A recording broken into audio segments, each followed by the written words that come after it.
France, des implantations tertiaires importantes, des entreprises de communication. Il n'y a pas beaucoup moins d'activité en Seine-Saint-Denis qu'ailleurs, au contraire.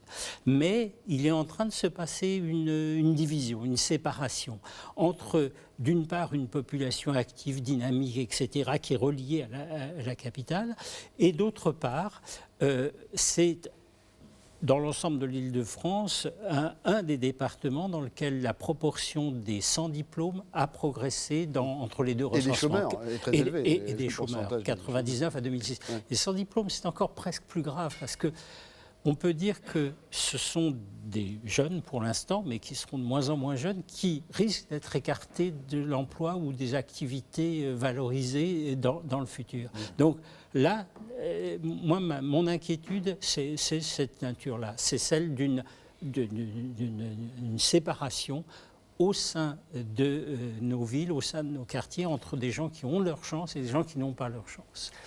Et pour lesquels une action purement légale de droits égaux, qui a été la façon d'agir générale, n'est pas suffisante. D'accord. Rapidement, je suis d'accord avec ce qu'a dit Gaston tout à l'heure. Chez moi, aux Antilles, on dit c'est graine de riz qui a fait sac de riz. Ce sont des grains de riz qui font les sacs de riz. Donc c'est important, chaque avancée, chaque petit pas fait est important pour celui qui, après, fera également des pas. Vous parliez tout à l'heure justement de cette, j'en reviens à l'idée de la télévision, de la société, ce qu'elle leur envoie de vous-même. Et sur ce combat justement d'égalité contre les discriminations, dès 2004-2005, on nous a parlé de cette diversité. Et cette diversité-là, plutôt que de libérer et de permettre que la justice soit partagée, que l'égalité soit partagée, elle a enfermé. Elle a enfermé des gens, les non-blancs. Les Maghrébins, les Asiatiques, les Noirs, la diversité enfermée. Moi, j'aime à dire aujourd'hui, la diversité est morte, elle marginalise. Et c'est peut-être pour ça que des événements comme le Black History Month, le mois des Noirs, est finalement quelque chose d'important. Ça permet de réfléchir autrement. On ne réfléchira jamais comme les Afro-Américains parce que nous sommes différents et parce que dans les fondements même de la société française, il y a la citoyenneté. Et ça, c'est important. Pourquoi le Black History Month, me semble, je l'ai dit volontairement en anglais. Pourquoi il est important? Parce qu'en France, nous avons, contrairement aux Afro-Américains, où ils sont Afro-Américains, ils ont une histoire commune. Nos histoires, même si elles ont des liens comme ça, elles sont différentes. Des liens artificiels. Et souvent des liens artificiels. Et parfois pas, mais souvent des liens artificiels. Gaston, qui a des origines camerounaises, mais qui est français. Moi, qui ai des origines, je suis un afro de la Guadeloupe. Et qui suis français. Non, j'ai pas dit mais. Non, si, j'ai dit mais. J'ai dit mais, pardon, je suis désolé. Non, Et qui est français. Pardon. Mais vous avez partie de la mentalité collective. Exactement. Il y a des corrections. Exactement. Mais le mais était presque volontaire parce que voilà, parce que de lui on dit oui, mais il est camerounais, il a des origines. Mais non, il est français. Voilà. Ok. D'accord. Et moi qui suis afro-caribéen de la Guadeloupe, et lorsque l'on parle, on va revenir encore, je vais faire encore un grand écart sur les Black Panthers. On voit Scott Carmichael, lui, lorsqu'il est obligé de quitter les États-Unis, il est en Guinée, grâce à ses couturiers, il est protégé. Qui est sa compagne? Myriam Makeba, militante sud-africaine, chanteuse engagée apartheid. Bon nombre des Black Panthers ont vécu à Paris.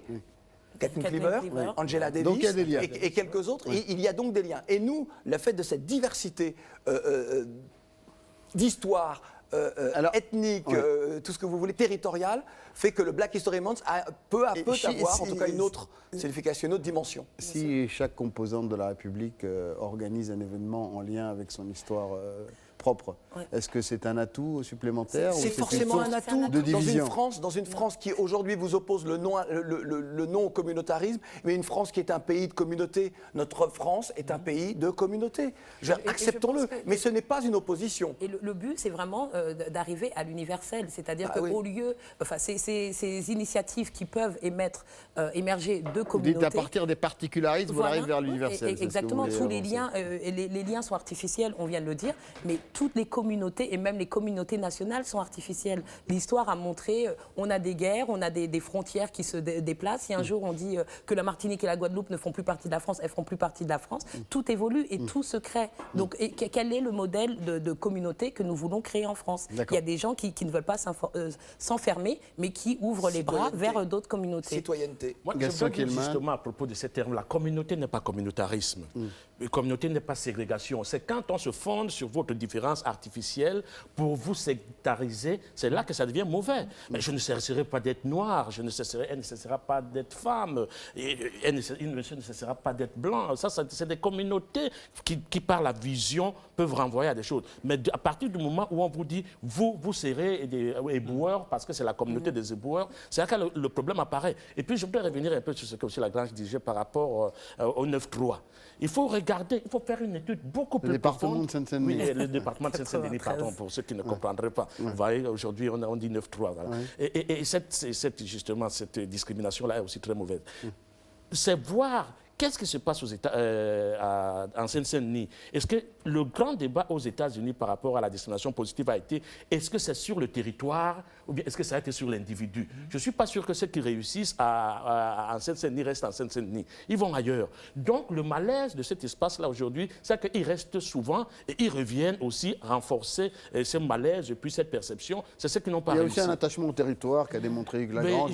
Oui, je ne sais pas s'il y a vraiment un grand attachement à la Seine-Saint-Denis. Quand on a réussi, peut-être qu'on a, et comme même en Afrique du Sud, c'est un peu ce qu'on observe, ceux qui réussissent ne rêvent que de partir, par exemple, de Soweto ou bien de Bantoustan, de tout cela. Malheureusement, c'est un comportement. Mais je pense quand même que dans une vision globale, et c'est peut-être là que nous devons enfoncer le clou, dire, voyons comment est-ce que ça marche et regardons comment faire en sorte que ça marche plus, plutôt que de nous plaindre du regard de l'autre et puis de la dégradation. Alors, Hugues Lagrange, pour conclure, parce qu'on a déjà dépassé le temps qui nous est imparti, ça peut entraîner d'autres envies au sein de la République de célébrer des histoires particulières? Ce qui me paraît bien, dans la mesure où ça vient, pour une part, les pouvoirs publics peuvent y contribuer ou apporter leur pierre, mais de la société civile.